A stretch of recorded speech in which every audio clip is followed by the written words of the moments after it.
Hi. അപ്പോൾ November 30 എക്സാമാണ്. എല്ലാവരും പഠനത്തിലായിരിക്കും അല്ലേ? അപ്പോൾ ഇന്നും നാളെയുമായി നിങ്ങൾക്ക് കുറച്ചുകൂടി കൂടുതൽ വീഡിയോകൾ കിട്ടും. അത് കൂടാതെ നാളെ രാത്രി 9 മണിക്ക് കറണ്ട് അഫയേഴ്സുമായി ബന്ധപ്പെട്ട ഒരു ക്ലാസ് ലഭിക്കും. അത് 9 മണിക്കായിരിക്കും കറണ്ട് അഫയേഴ്സിൻ്റെ ക്ലാസ്. ഒരു ലാസ്റ്റ് റൗണ്ടപ്പിൽ നമുക്ക് കുറച്ച് കാര്യങ്ങൾ കൂടി പഠിച്ചു പോകാം. ഓക്കെ, അപ്പോൾ നമുക്ക് നോക്കാം. ഇന്ത്യൻ ഭരണഘടനാ നിർമ്മാണ സഭയുടെ അധ്യക്ഷൻ ആരായിരുന്നു? ഇന്ത്യൻ ഭരണഘടനാ നിർമ്മാണ സഭയുടെ അധ്യക്ഷൻ നിങ്ങൾക്കറിയാം.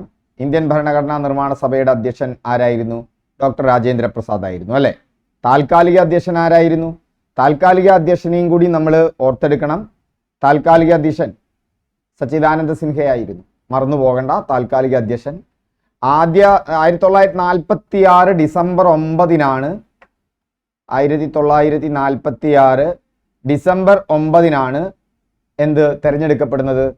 ഡോക്ടർ രാജേന്ദ്ര പ്രസാദ് അധ്യക്ഷനായി, സ്ഥിരം അധ്യക്ഷനായി തിരഞ്ഞെടുക്കപ്പെടുന്നു. ഭരണഘടനാ ഡ്രാഫ്റ്റിംഗ് കമ്മിറ്റിയുടെ ചെയർമാൻ ആരായിരുന്നു? ഭരണഘടനാ ഡ്രാഫ്റ്റിംഗ് കമ്മിറ്റിയുടെ ചെയർമാൻ BR അംബേദ്കർ ആയിരുന്നു. അതും മറന്നു പോകണ്ട. അടുത്ത ചോദ്യത്തിലേക്ക് പോകാം. മാർബിളിൽ അടങ്ങിയിരിക്കുന്ന ലോഹം.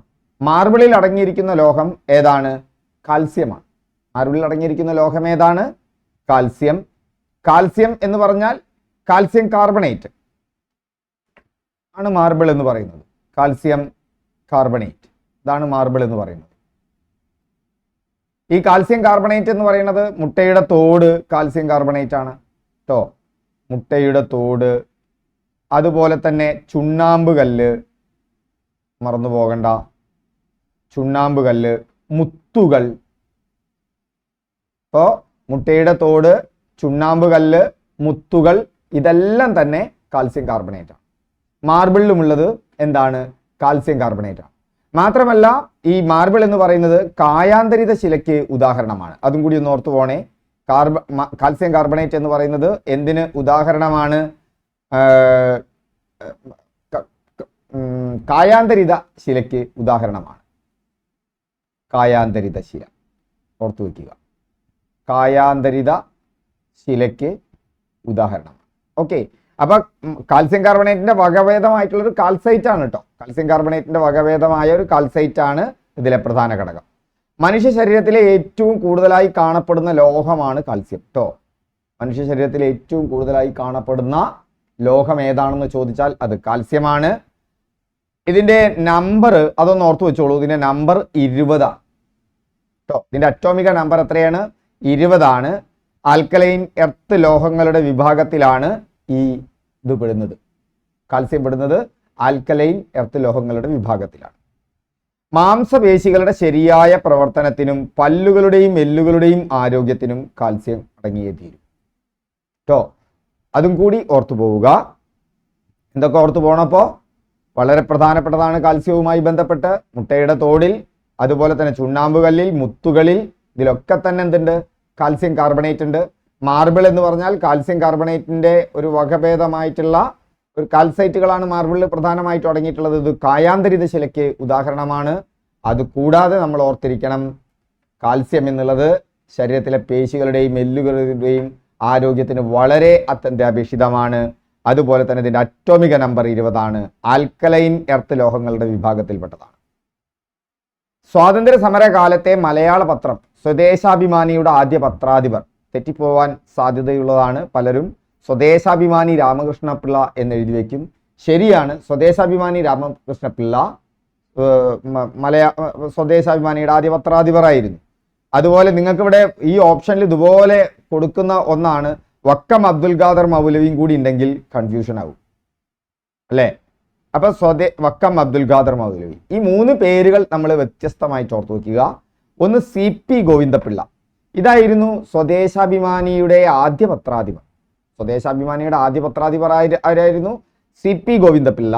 പക്ഷേ ആ പത്രത്തിന്റെ ഉടമസ്ഥൻ അല്ലെങ്കിൽ ആ പത്രം തുടങ്ങിയ ആളാണ് വക്കം അബ്ദുൽ ഖാദർ. വക്കം അബ്ദുൽ ഖാദർ എന്ന് പറയുന്നത് ആ പത്രം തുടങ്ങിയ ആളാണ്. സ്വദേശാഭിമാനി രാമകൃഷ്ണപിള്ള ആയിരുന്നു അതിന്റെ പത്രാധിപർ. അത് CP ഗോവിന്ദപിള്ളയ്ക്ക് ശേഷമാണ്. ഓക്കെ, 1905 സ്വദേശാഭിമാനി പത്രം ആരംഭിക്കുന്നത്. മറന്നു പോകണ്ട. എന്നാണ് 1905 സ്വദേശാഭിമാനി പത്രം ആരംഭിക്കുന്നത്. ആ പത്രം ആരംഭിക്കുന്ന സമയത്ത് CP ഗോവിന്ദപിള്ളയായിരുന്നു അതിന്റെ പത്രാധിപർ. രാജവാഴ്ചയുടെ പൊള്ളത്തരങ്ങൾ പുറത്ത് തുറന്നു കാണിക്കുന്നതിന് വേണ്ടി ആരംഭിച്ച പത്രമാണ്. തുടക്കത്തിൽ അഞ്ചുതെങ്ങിൽ നിന്നാണ് ഇത് ആരംഭിച്ചത് കേട്ടോ. അഞ്ചുതെങ്ങ് കലാപമൊക്കെ കേട്ടിട്ടുണ്ടല്ലോ, അതേ അഞ്ചുതെങ്ങിൽ നിന്നാണ് ഈ പത്രം ആരംഭിച്ചത്. അതിന്റെ തുടക്കത്തിലെ പത്രാധിപർ CP ഗോവിന്ദപിള്ള, പിന്നീട് വന്ന ആളാണ് പത്രാധിപരാണ് സ്വദേശാഭിമാനി രാമകൃഷ്ണപിള്ള. പിന്നീട് പത്രം കണ്ടുകെട്ടുകയും സ്വദേശാഭിമാനി രാമകൃഷ്ണപിള്ളയെ നാടുകടത്തുകയും ചെയ്തു. എൻ്റെ പത്രാധിപരല്ലാതെ എനിക്ക് എന്തിന് പത്രവും അതിൻ്റെ അച്ചകൂടവും എന്ന് ചോദിച്ച ആളും ആരെന്നെയാണ്? അത് വക്കം അബ്ദുൽ ഖാദർ മൗലവിയാണ്. ഓക്കെ, അത്രയും കാര്യങ്ങൾ അതിൽ ഓർത്തു വയ്ക്കുക. അപ്പോൾ 1906 സ്വദേശാഭിമാനി രാമകൃഷ്ണപിള്ള സ്വദേശാഭിമാനി പത്രത്തിൻ്റെ ഉടമസ്ഥനാകുന്നത്. 1905 ആരംഭിക്കുന്നത്. എവിടെയാണ് ആരംഭിച്ചത്? അഞ്ചുതെങ്ങിൽ. 1907 പത്രവും പ്രസ്സും തിരുവനന്തപുരത്തേക്ക് മാറ്റി കേട്ടോ. പിന്നീട് പത്രം എവിടേക്ക് മാറ്റി? തിരുവനന്തപുരത്തേക്ക് മാറ്റി. സർക്കാർ വിരുദ്ധമായ വാർത്തകൾ വന്നതിനെ തുടർന്ന് പത്രം നിരോധിച്ചത് 1910 5 ആരംഭിച്ചു. 6 സ്വദേശാഭിമാനി രാമകൃഷ്ണപിള്ള വന്നു. 7 തിരുവനന്തപുരത്തേക്ക് മാറ്റി അഞ്ചുതെങ്ങിൽ നിന്ന്. 1910 പത്രം അടച്ചു കിട്ടി. ലണ്ടൻ മിഷൻ സൊസൈറ്റി മിഷണറി സംഘം കേരളത്തിൽ എവിടെയാണ് പ്രവർത്തിച്ചിരുന്നത്? തിരുവിതാംകൂറിലാണ്. കേരളത്തിൽ എവിടെയാണ് പ്രവർത്തിച്ചിരുന്നത്? Thiruvithamkoor. Okay, London mission society.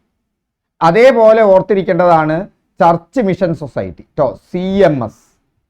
CMS പ്രവർത്തിച്ചിരുന്നത് വളരെ പ്രധാനമായിട്ട് SCERT ടെക്സ്റ്റ് ബുക്കിലുള്ളതാണ്. കൊച്ചി, അതുപോലെ തന്നെ തിരുവിതാംകൂർ. കൊച്ചിയിലും തിരുവിതാംകൂറിലുമായിരുന്നു CMS മിഷൻ സൊസൈറ്റി പ്രവർത്തിച്ചിരുന്നത്. എന്നാൽ ബാസൽ ഇവലാഞ്ചിക്കൽ മിഷൻ അത് മലബാർ മേഖലയിൽ പ്രവർത്തിച്ച മിഷൻ സൊസൈറ്റിയാണ്. ഇപ്പൊ ബാസൽ ഇവലാഞ്ചിക്കൽ മിഷൻ മലബാർ മേഖലയിൽ, CMS തിരുവിതാംകൂറും കൊച്ചിയും. അതേസമയം ലണ്ടൻ മിഷൻ സൊസൈറ്റി ഓർത്തു വയ്ക്കാൻ എളുപ്പമാണ്. ലണ്ടൻ ബ്രിട്ടന്റെ ആസ്ഥാനമാണ്. തിരുവിതാംകൂർ എന്ന് പറയുന്നത് നമുക്കറിയാം, അതാണ് ഇപ്പോഴത്തെ തിരുവനന്തപുരം എന്ന് പറയുന്ന ഭാഗം ഉൾപ്പെടുന്ന ഭാഗമായിരുന്നു തിരുവിതാംകൂർ. അപ്പൊ തിരുവിതാംകൂർ, തിരുവനന്തപുരം, ലണ്ടൻ. ഓക്കെ, മലബാറില് ബാസൽ ഇവലാഞ്ചിക്കൽ മിഷൻ. മലബാറിൽ ബാറും ബാസും ഓർത്തു വെച്ചാൽ മതി. അപ്പൊ ബാസൽ ഇവലാഞ്ചിക്കൽ മിഷൻ. മറ്റത് CMS എവിടെ ഉണ്ട്? കൊച്ചിയുണ്ട്. അതുപോലെ തന്നെ ആ CMS കൊച്ചിയിലുമുണ്ട്, തിരുവിതാംകൂറും. അപ്പൊ സിയിൽ കൊച്ചി ഓർക്കുക, അതുപോലെ തന്നെ ലണ്ടനിൽ തിരുവനന്തപുരം ഓർക്കുക, അതുപോലെ തന്നെ ബാസൽ ഇവലാഞ്ചിക്കൽ മിഷനിൽ മലബാറിലെ ബാർ ഓർക്കുക. ഓക്കെ, ക്ലിയർ ആണല്ലോ? സ്വത്തവകാശം മൗലികാവകാശങ്ങളിൽ നിന്ന് എടുത്തു കളഞ്ഞ ഭരണഘടനാ ഭേദഗതി ഏതാണ്? സ്വത്തവകാശം എടുത്തു കളഞ്ഞത് 44-ാം ഭരണഘടനാ ഭേദഗതിയാണ്. ഇവിടെ നിങ്ങൾക്ക് തെറ്റിപ്പോവാനുള്ള സാധ്യത 42-ാം ഭരണഘടനാ ഭേദഗതിയിലേക്ക് വരും. 42-ാം ഭരണഘടനാ ഭേദഗതി നമ്മുടെ ആമുഖത്തിന് ഭേദഗതി നടത്തിയ ഭരണഘടനാ ഭേദഗതിയാണ്. 42. ഓക്കെ, ആമുഖം ഭേദഗതി ചെയ്ത ഏക ഭേദഗതിയാണ്. ഓക്കെ, അത് ഓർത്തിരിക്കണം. 44 ചെറു ഭരണഘടന. ഒട്ടനവധി അതുമായി ബന്ധപ്പെട്ട ഭേദഗതികളുണ്ട്. അതുകൊണ്ട് ചെറു ഭരണഘടന, മിനി കോൺസ്റ്റിറ്റ്യൂഷൻ എന്നറിയപ്പെടും. 44-ാം ഭരണഘടനാ ഭേദഗതി എന്ന് പറയുന്നത് ഓർക്കുക, അത് സ്വത്തവകാശം മൗലികാവകാശങ്ങളിൽ നിന്ന് നീക്കം ചെയ്തതാണ്. ആകെ 6 മൗലികാവകാശങ്ങളാണ് ഇപ്പോഴുള്ളത്. പണ്ട് 7 മൗലികാവകാശങ്ങൾ ഉണ്ടായിരുന്നു. അതിൽ നിന്ന് സ്വത്തവകാശം പോയപ്പോൾ അത് 6 മൗലികാവകാശമായി. സ്വത്തവകാശം എന്ന് പറയുന്നത് ഇപ്പോൾ നിയമാവകാശമാണ്. എന്തവകാശമാണ്? നിയമാവകാശമാണ്. ഓക്കെ, സ്വത്തവകാശം എന്താണ്? നിയമാവകാശമാണ്. ഇനി ഇത് കൂടാതെ സ്വത്തവകാശം നിയമാവകാശമാണ്. അതിന്റെ വകുപ്പ് ഇപ്പൊ ഏതിലാ? ഇപ്പൊ 300A സ്വത്തവകാശം ഉൾപ്പെടുത്തിയിട്ടുള്ളത്. ഓക്കെ, അടുത്ത ചോദ്യത്തിലേക്ക് പോകാം. ഇന്ത്യൻ ഭരണഘടനയിൽ ഏതു ഭാഗത്താണ് മൗലികാവകാശങ്ങൾ ഉൾപ്പെടുത്തിയിരിക്കുന്നത്? മൗലികാവകാശങ്ങൾ ഇന്ത്യൻ ഭരണഘടനയിൽ 3-ാം ഭാഗത്താണ് കേട്ടോ. 3-ാം ഭാഗത്താണ്. നോക്കണ്ട, ഞാൻ ആ ദേശീയ ചിഹ്നം ഒരു ചോദ്യം ഉണ്ടായിരുന്നു, ഒന്ന് മാറ്റി കളഞ്ഞതാണ്. കാരണം എന്താ വെച്ചാൽ നമ്മൾ ഇപ്പം അടുത്ത ദേശീയ ചിഹ്നങ്ങൾ മൊത്തം പഠിച്ചിട്ടേ ഉള്ളൂ. ഒന്ന് നോക്കി പോയാൽ മതി. ഇന്ത്യൻ ഭരണഘടനയിൽ അപ്പം 3-ാം ഭാഗത്താണ്. 4-ാം ഭാഗത്ത് ഏതാണ്? 4A ഏതാണ്? ഒന്ന് കമന്റ് ചെയ്യൂ. 4-ാം ഭാഗത്ത് എന്താ? 4A ഏതാ? ഇതൊക്കെ ഇമ്പോർട്ടൻ്റ് ആണ്, ഒന്ന് കമന്റ് ചെയ്യൂ. ഓക്കെ, ഇന്ത്യയുടെ വിദേശ നയത്തിന്റെ പ്രധാന തത്വങ്ങളിൽ പെടുന്നവ. സ്വാതന്ത്ര്യാനന്തര ഇന്ത്യ എന്ന് പറയുന്ന ഒരു ഭാഗത്ത് നിന്ന് നമുക്ക് ചോദ്യങ്ങൾ വരും. അപ്പോൾ ഇന്ത്യയുടെ വിദേശ നയത്തിന്റെ പ്രധാന തത്വങ്ങളിൽ പെടുന്നവ ഏതൊക്കെയെന്നാണ് ചോദിച്ചിരിക്കുന്നത്? ചേരിചേരാ നയം, അതാണ് അല്ലേ, വിദേശ നയത്തിൽപ്പെടും. സമാധാനപരമായ സഹവർത്തിത്വം വിദേശ നയത്തിൽപ്പെടും. ഐക്യരാഷ്ട്രസഭയിലുള്ള വിശ്വാസം പെടും. സ്വാശ്രയത്വം എന്ന് പറയുന്നത് പഞ്ചവത്സര പദ്ധതിയുടെ ലക്ഷ്യമായിരുന്നു. ഓക്കെ, പരസ്പരം സഹകരിച്ചു പോകണ്ടേ വിദേശ നയത്തിൽ, അല്ലാതെ ഞങ്ങൾ മാത്രമാണെന്ന് പറഞ്ഞിട്ട് കാര്യമില്ലല്ലോ. അതുകൊണ്ടാണ് അവിടെ സ്വാശ്രയത്വം വരില്ല. അത് പഞ്ചവത്സര പദ്ധതിയുടെ ലക്ഷ്യമായിരുന്നു എന്ന് ഓർക്കുക കേട്ടോ. അപ്പോൾ അവിടെ 1, 2, 3 ശരി എന്നുള്ളതാണ്. ആരാ ഇന്ത്യയുടെ വിദേശ നയത്തിന്റെ ശില്പി എന്നറിയപ്പെടുന്നത്? ഇന്ത്യയുടെ വിദേശ നയത്തിന്റെ ശില്പി എന്നറിയപ്പെടുന്നത് നെഹ്റു ആണ് അല്ലേ. മറ്റ് രാജ്യങ്ങളുമായിട്ടുള്ള സമാധാനപരമായ സഹവർത്തിത്വമാണ് അദ്ദേഹം രൂപകൽപ്പന ചെയ്തത്. അതിൽപ്പെട്ടതാണ് പഞ്ചശീല തത്വങ്ങൾ അല്ലേ. നമ്മുടെ വിദേശ നയത്തിന്റെ ഒരാണിക്കല്ലാണ് എന്തെന്ന് പറയുന്നത്? പഞ്ചശീല തത്വങ്ങൾ എന്ന് പറയുന്നത്. ഇന്ത്യയുടെ വിദേശ നയത്തിന്റെ പ്രധാന തത്വങ്ങൾ എന്താണ്? സാമ്രാജ്യത്തോടും കൊളോണിയൽ വ്യവസ്ഥയോടുമുള്ള എതിർപ്പ്. അന്നും കൊളോണിയൽ വ്യവസ്ഥ ഉണ്ടായിരുന്നു. സാമ്രാജ്യത്തോടും കൊളോണിയൽ വ്യവസ്ഥയോടുമുള്ള എതിർപ്പ്. ഇന്ന് കൊളോണിയൽ വ്യവസ്ഥയില്ല, പക്ഷെ തുടർച്ചയൊക്കെ ഉണ്ട്, പക്ഷെ സാമ്രാജ്യത്വമുണ്ട് അല്ലേ. വംശീയവാദത്തോടുള്ള വിദ്വേഷം. അതുകൊണ്ടാണ് ദക്ഷിണാഫ്രിക്കയുമായിട്ടൊക്കെ നമുക്ക് നല്ല ബന്ധം ഉണ്ടായിരുന്നത്, നെൽസൺ മണ്ടേലയുമായിട്ടൊക്കെ നല്ല ബന്ധം ഉണ്ടായിരുന്നത്. അവിടെ വംശീയമായ ആക്രമണങ്ങൾക്കെതിരെയുള്ള സംവിധാനത്തിൽ നമ്മൾ എന്തായിരുന്നു? വംശീയ വെറിനെ നമ്മൾ എതിർത്തിരുന്നു. ഐക്യരാഷ്ട്രസഭയിലുള്ള വിശ്വാസം, സമാധാനപരമായ സഹവർത്തിത്വം. നെഹ്റു രൂപകൽപ്പന ചെയ്ത വിദേശ നയത്തിന്റെ ഏറ്റവും പ്രധാനപ്പെട്ട കാര്യം സമാധാനപരമായ സഹവർത്തിത്വമാണ്. അതിലൊന്നാണ് പഞ്ചശീല തത്വങ്ങൾ. വിദേശ സഹായത്തിന്റെ ആവശ്യകതയിലുള്ള ഊന്നൽ. അതുകൊണ്ട് തന്നെ സ്വാശ്രയത്വം അവിടുന്ന് പോയില്ലേ. നമ്മൾ വിദേശ സഹായത്തെ ഊന്നിക്കൊണ്ട് തന്നെയാണ് പ്രവർത്തിച്ചത്. ചേരായ്മ. ഒരു ചേരിയിലും നിൽക്കില്ല. അന്ന് 2 ചേരികളുണ്ട്. ഒന്ന് സോവിയറ്റ് യൂണിയന്റെ നേതൃത്വത്തിലുള്ള സോഷ്യലിസ്റ്റ് ചേരിയും അമേരിക്കയുടെ നേതൃത്വത്തിലുള്ള മുതലാളിത്ത ചേരിയും. ഈ 2 ചേരിയിലും നമ്മൾ ഉണ്ടായിരുന്നില്ല. നമ്മുടെ സാമ്പത്തിക നയം പോലും അതിനുദാഹരണമായിരുന്നു. നമ്മൾ സോഷ്യലിസ്റ്റ് സമ്പൽ വ്യവസ്ഥയുമായിരുന്നില്ല, മുതലാളിത്ത സമ്പൽ വ്യവസ്ഥയുമായിരുന്നില്ല. രണ്ടും കൂടി ചേർന്ന മിശ്ര സമ്പൽ വ്യവസ്ഥയാണ് ഇന്ത്യ നെഹ്റുവിന്റെ കാലത്ത് സ്വീകരിച്ചത്. 1990 പിന്നീട് നമ്മുടെ സാമ്പത്തിക കാഴ്ചപ്പാടിലും സാമ്പത്തിക നയങ്ങളിലും മാറ്റം വരുന്നുണ്ട്. നമ്മുടെ മിശ്ര സമ്പൽ വ്യവസ്ഥ എന്ന് ഇപ്പോഴും പറയാം, പക്ഷേ പണ്ടത്തെ രീതിയിലുള്ള ഒരു സോഷ്യലിസ്റ്റ് നയങ്ങളോടുള്ള നമ്മുടെ ചായ്വ് ഒന്ന് അവസാനിച്ചിട്ടുണ്ട്. അസ്ഥികളുടെ ആരോഗ്യത്തിന് അത്യന്താപേക്ഷിതമായ വിറ്റാമിൻ ഏത്? അതിന്റെ കുറവ് മൂലമുണ്ടാകുന്ന രോഗം ഏത് എന്നുള്ളതാണ് അടുത്ത ചോദ്യം. അസ്ഥികളുടെ ആരോഗ്യത്തിന് ഏറ്റവും അത്യന്താപേക്ഷിതമായ വിറ്റമിൻ ഏതാണ്? നമ്മൾ നേരത്തെ പഠിച്ചിട്ടുണ്ട്. അസ്ഥിയുടെ കാര്യത്തിന് നമുക്ക് ഏറ്റവും പ്രധാനപ്പെട്ടത് ഏതാണ്? ഒന്ന് പറയൂ. നേരത്തെ നമ്മൾ പഠിച്ചിട്ടുണ്ടല്ലോ. അസ്ഥിയുടെ വളരെ പ്രധാനമായും അസ്ഥികളുടെ ആരോഗ്യത്തിന് നമുക്ക് ഏറ്റവും വേണ്ടത് ഇതിലേതാ? Vitamin A, നിശാന്തത. നമുക്ക് ഓപ്ഷൻ തന്നെ നോക്കുമ്പോൾ അറിയാം, അത് കണ്ണുമായി ബന്ധപ്പെട്ടതാണ്, അസ്ഥിയുമായി ബന്ധപ്പെട്ടതല്ല. ഓക്കെ. വിറ്റാമിൻ ഡി, സ്കർവി എന്താ? വിറ്റാമിൻ ഡി കണ, അതാണ് ഉത്തരം അവിടെ വരുന്നത്. വിറ്റാമിൻ ഡി കണയാണ്. വിറ്റാമിൻ ബി വായ്പുണ്ണ് എന്ന് പറഞ്ഞാൽ വായുവുമായി ബന്ധപ്പെട്ടതാണ്. അസ്ഥികൾ കനം കുറഞ്ഞ് വരുന്നത് വിറ്റാമിൻ ഡിയുടെ കുറവാണ്. ആ വിറ്റാമിൻ ഡിയുടെ കുറവ് മൂലമുണ്ടാകുന്ന രോഗമാണ് എന്തെന്ന്? വിറ്റാമിൻ ഡി കണ എന്ന് പറയുന്നത്. അപ്പൊ ഇവിടെ നോക്കിയാൽ തന്നെ, ഓപ്ഷനിൽ നോക്കിയാൽ തന്നെ കൺഫ്യൂഷൻ ഉണ്ടെങ്കിൽ അറിയാം. നിശാന്തത കണ്ണുമായി ബന്ധപ്പെട്ടതാണ്. സ്കർവി എന്താ? സ്കർവി എന്ന് പറയുന്നത് എന്താ? സ്കർവി എന്ന് കമന്റ് ചെയ്യും. ഒന്ന് ഓർത്തിരിക്കണമല്ലോ നിങ്ങൾ. വിറ്റാമിൻ ബി വായ്പുണ്ണ്, വായുവുമായി ബന്ധപ്പെട്ടതാണ്. അപ്പൊ അവിടെ സ്കർവി എന്താണെന്ന് അറിയുന്നവർക്ക് ഈ 2 കൺഫ്യൂഷൻ ഉണ്ടാവുള്ളൂ. സ്കർവി, കടൽ രോഗം അങ്ങനെയൊക്കെ അറിയുന്നവർക്ക് അവിടെ വളരെ എളുപ്പത്തിൽ അവർ വിറ്റാമിൻ ഡി കണയിലേക്ക് വരും. അസ്ഥികൾ കനം കുറഞ്ഞ് വളയുന്ന കണരോഗത്തിന് കാരണം. കണ എന്ന് പറയുന്നത് അസ്ഥികൾ കനം കുറഞ്ഞ് വളയുന്ന രോഗമാണ്. വിറ്റാമിൻ ഡിയുടെ കുറവാണ്. അതുപോലെ തന്നെ വിറ്റാമിൻ B1, അതിനൊരു പേരുണ്ട് കേട്ടോ, തയാമിൻ. വിറ്റാമിൻ B1ന്റെ പേര് മറന്നു പോകണ്ട, അതിന്റെ പേരാണ് തയാമിൻ. അത് ബെറി ആണ്. ഓക്കെ. അപ്പോൾ ഏതാണ്? വിറ്റാമിൻ ബിയുടെ കുറവാണ് കേട്ടോ. ബി വായ്പുണ്ണിന് കാരണം, മറന്നു പോകണ്ട. വിറ്റാമിൻ ബി മോണയിൽ പഴുപ്പുണ്ടാക്കും. വിറ്റാമിൻ ബിയുടെ കുറവ് എന്തുണ്ടാക്കും? മോണയിൽ പഴുപ്പും രക്തസ്രാവവും ഉണ്ടാക്കും. അപ്പോൾ സ്കർവിക്ക് കാരണം വിറ്റാമിൻ സി ആണ് കേട്ടോ. ഓക്കെ. അത് മോണയിൽ പഴുപ്പും രക്തസ്രാവവും ഉണ്ടാക്കുന്ന വിറ്റാമിൻ കാരണം എന്താണ്? സ്കർവിയാണ്. താഴെ പറയുന്നവയിൽ ഏറ്റവും കൂടുതൽ തൊഴിലവസരങ്ങൾ ലഭ്യമാകുന്ന മേഖല ഏതാണ്? താഴെ പറയുന്നതിൽ ഏറ്റവും കൂടുതൽ തൊഴിലവസരങ്ങൾ ലഭ്യമാകുന്ന മേഖല ഏതാണ് എന്നാണ് ചോദിച്ചിട്ടുള്ളത്. അത് പ്രാഥമിക മേഖലയാണ്. അപ്പോൾ പ്രാഥമിക മേഖല, ദ്വിതീയ മേഖല, തൃതീയ മേഖല എന്നുള്ള 3 മേഖലകളുണ്ട്. എക്കണോമിക്സ് നമുക്ക് പഠിക്കാനില്ലെങ്കിലും SCERT ടെക്സ്റ്റ് ബുക്കിൽ ഉള്ളത് കൊണ്ട് തന്നെ പലപ്പോഴും LGSന് ആ ചോദ്യങ്ങൾക്ക് കയറി വരാം. പഠിച്ചോളുണ്ട്. ഓക്കെ. അപ്പോൾ പ്രാഥമിക മേഖലയും ദ്വിതീയ മേഖലയും തൃതീയ മേഖലയും എന്താണെന്നും അതിലെ പ്രധാനപ്പെട്ട അവിടുത്തെ എന്തെല്ലാം ഉപമേഖലകളാണ് അതിൽ ഉൾപ്പെട്ടിട്ടുള്ളതെന്നും പറയണം. പ്രാഥമിക മേഖലയെ നമ്മൾ കാർഷിക മേഖല എന്നും പറയും. ഓക്കെ.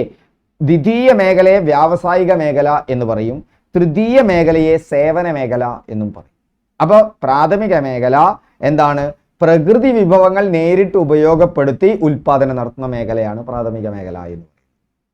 മണ്ണിൽ പണിയെടുത്ത് ഉണ്ടാക്കുന്നത്.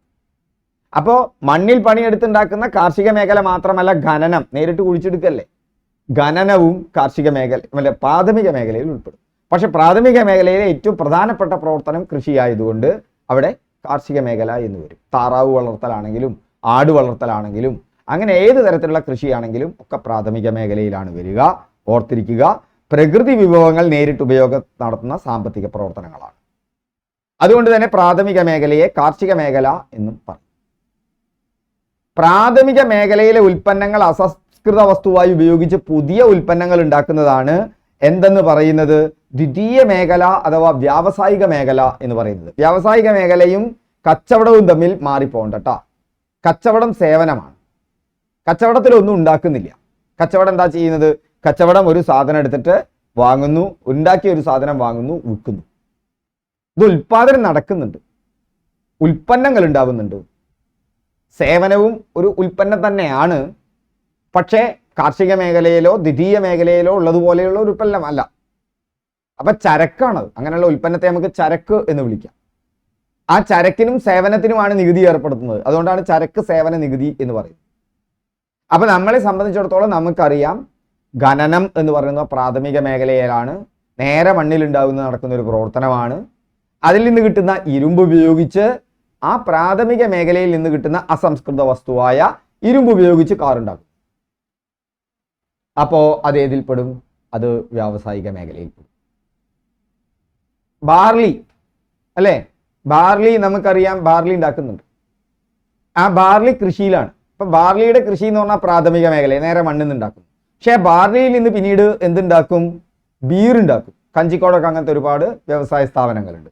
ബാർലിയിൽ ഉപയോഗിച്ചപ്പോൾ കാർഷിക മേഖലയിൽ നിന്ന് വരുന്ന ബാർലി, ആ ബാർലിയെ അസംസ്കൃത വസ്തുവായിട്ട് ഉപയോഗിച്ചുകൊണ്ട് ബീർ ഉണ്ടാക്കും. ബാർലി തന്നെയാണ് ബീർ തോന്നുന്നു. അപ്പോൾ ബാർലിനെ ബീറാക്കി മാറ്റുന്നു. അത് വ്യാവസായിക മേഖല. അപ്പോൾ വ്യാവസായിക മേഖല എന്ന് പറയുന്നത് എങ്ങനെയാണ്? മറ്റ് പ്രകൃതി വിഭവങ്ങൾ നേരിട്ട് ഉപയോഗിച്ച് നടത്തുന്ന പ്രവർത്തനമാണ് പ്രാഥമിക മേഖലയിൽ. പ്രധാന പ്രവർത്തനം കൃഷി, അതുകൊണ്ട് കാർഷിക മേഖല. എന്നാൽ പ്രാഥമിക മേഖലയിൽ ഉൽപ്പന്നങ്ങൾ അസംസ്കൃത വസ്തുവായി ഉപയോഗിച്ച് പുതിയ ഉൽപ്പന്നങ്ങൾ ഉണ്ടാക്കുന്ന പ്രവർത്തനം നടക്കുന്ന മേഖലയാണ് ദ്വിതീയ മേഖല, വ്യവസായ മേഖല. എന്നാൽ വാണിജ്യ മേഖല കച്ചവടം. ഇപ്പൊ കച്ചവടം നടത്തുക. എന്താ കച്ചവടം എന്ന് പറഞ്ഞു കഴിഞ്ഞാൽ ഈ സാധനങ്ങൾ കൊണ്ടുവന്ന് വിൽക്കണ്ടേ, വിതരണം ചെയ്യണ്ടേ? പ്രധാനമായും വിതരണം ചെയ്യുന്ന ഒരു മേഖല. അതായത് അപ്പം അതിന് ബസ്സും കാറും വേണം. അപ്പോൾ ഗതാഗതം, കച്ചവടം. ഇനി ആളുകൾക്ക് വിദ്യാഭ്യാസം കൊടുക്കണ്ടേ? ഇതിനൊക്കെ നല്ല തൊഴിലാളികളെ കിട്ടണം, അല്ലെങ്കിൽ നല്ല സംരംഭകരെ കിട്ടണം. ഇതിനൊക്കെ അല്ലെ 5 ഘടകങ്ങളുണ്ട്. അതിന് നമുക്ക് പിന്നെ പറയാം. ഈ 5 സംരംഭകൻ വേണം, അതുപോലെ തന്നെ തൊഴിലാളികൾ വേണം, അവർക്ക് വൈദഗ്ധ്യം വേണം. ഇതൊക്കെ ഉണ്ടാക്കിയെടുക്കണ്ടേ? ആ വൈദഗ്ധ്യം ഉണ്ടാക്കി കൊടുക്കാൻ വിദ്യാഭ്യാസം വേണം. അപ്പൊ ഇതിന് അനുപൂരകമായിട്ട്, ഈ ഉൽപാദനത്തിന് അനുപൂരകമായി നമുക്കതിന് ഒരുപാട് സർവീസ് ആവശ്യമാണ്. വിദ്യാഭ്യാസം, ആളുകൾക്ക് ആരോഗ്യം വേണം. അപ്പൊ ആരോഗ്യം, ഗതാഗതം, കച്ചവടം, ഇതെല്ലാം തന്നെ സേവന മേഖലയിലാണ് പെടുന്നത്. ഓക്കെ, അതാണ് സേവന മേഖല. പ്രാഥമിക മേഖലയിലെ പ്രവർത്തനങ്ങൾക്ക് ഉദാഹരണമാണ് കൃഷിയും അനുബന്ധ പ്രവർത്തനങ്ങളും. വനപരിപാലനം പ്രാഥമിക മേഖലയിലാണ്. മത്സ്യബന്ധനം, ഖനനം. ദ്വിതീയ മേഖലയിൽ എന്താണ്? വൈദ്യുതി ഉൽപാദനമുണ്ട്, വ്യവസായമുണ്ട്, കെട്ടിട നിർമ്മാണമുണ്ട്. ഇതൊക്കെ ദ്വിതീയ മേഖലയിലാണ് കേട്ടോ. ദ്വിതീയ മേഖലയിൽ വ്യവസായം പെടും. എന്താ വ്യവസായം? നമുക്കറിയാം, അസംസ്കൃത വസ്തുക്കൾ ഉപയോഗിച്ചിട്ടാണ് കാർ ഉൽപ്പാദിപ്പിക്കുന്നത്. അത് അസംസ്കൃത വസ്തുക്കളുടെ പ്രാഥമിക മേഖലയിലെ ഉൽപ്പന്നങ്ങൾ അസംസ്കൃത വസ്തുവായിട്ട് ഉപയോഗിച്ചിട്ടുണ്ട്. എന്നാൽ വൈദ്യുതി ഉൽപാദനവും അങ്ങനെ തന്നെയാണ്, കെട്ടിട നിർമ്മാണവും അങ്ങനെ തന്നെയാണ്. അതൊക്കെ തന്നെ ദ്വിതീയ മേഖലയിൽ പെടും. തൃതീയ മേഖലയിൽ വ്യാപാരം, ഗതാഗതം, ഹോട്ടൽ, വാർത്താവിനിമയം, സംഭരണം, banking, insurance, business, real estate, സാമൂഹിക സേവന പ്രവർത്തനങ്ങൾ, ഇതൊക്കെ സേവന മേഖലയിലാണ് പെടുന്നത്. ഒരു കാര്യം കൂടി ആലോചിക്കുക, എപ്പോഴും വ്യാപാരം കൊണ്ടുപോയിട്ട് പലരും എന്തിൽ കൊടുക്കാറുണ്ട്? വ്യവസായ മേഖലയിൽ കൊടുക്കാറുണ്ട്. കാരണം നമ്മൾ വ്യാപാരി വ്യവസായി അങ്ങനെയാണ് കേട്ടിട്ടുള്ളത്. പക്ഷെ വ്യാപാരി വേറെ, വ്യവസായി വേറെ. ഒന്ന് വേ, മറ്റത് റേ. ഓക്കെ. ഇന്ത്യയുടെ വരുമാനത്തിൽ ഏറ്റവും അധികം സംഭാവന ചെയ്യുന്നത് തൃതീയ മേഖലയിലാണ്. ദ്വിതീയ മേഖല രണ്ടാമതും പ്രാഥമിക മേഖല മൂന്നാമതുമാണ്. ആദ്യകാലത്തൊക്കെ പ്രാഥമിക മേഖലയിൽ നിന്നായിരുന്നു. ഇപ്പൊ സേവന മേഖലയിൽ നിന്നാണ് നമുക്ക് ഏറ്റവും കൂടുതൽ വരുമാനം. ഓക്കെ. താഴെ പറയുന്നവയിൽ നീതി ആയോഗിനെ പറ്റി തെറ്റായ പ്രസ്താവന ഏത്? നീതി ആയോഗ് 2015 ജനുവരി 1 രൂപവത്കരിക്കപ്പെട്ടു. ശരിയായ പ്രസ്താവനയാണ്. ഇന്ത്യ ഗവൺമെന്റിന്റെ പ്രധാന പരിപാടിയായ ചിന്താ സംഭരണിയാണ്, തിങ്ക് ടാങ്ക് ആണ് നീതി ആയോഗ്. തിങ്ക് ടാങ്കിനെ നേരെ മലയാളത്തിലാക്കിയിരിക്കുകയാണ് ചിന്താ സംഭരണി എന്ന് പറഞ്ഞിട്ട്. തിങ്ക് ടാങ്ക് എന്നാണ് പറയുക. ഇതൊരു മറ്റേ ഭരണഘടനാ സ്ഥാപനമല്ല, ഒരു നിയമപരമായ സ്ഥാപനമല്ല കേട്ടോ. ഓക്കെ, ഏതുപോലെ ദേശീയ ആസൂത്രണ സമിതി പോലെയല്ല. വ്യത്യാസം പറഞ്ഞുതരാം. അപ്പോൾ നീതി ആയോഗ് സഹകരണ ഫെഡറലിസത്തെ പ്രോത്സാഹിപ്പിക്കുന്നു, അതും ശരിയാണ്.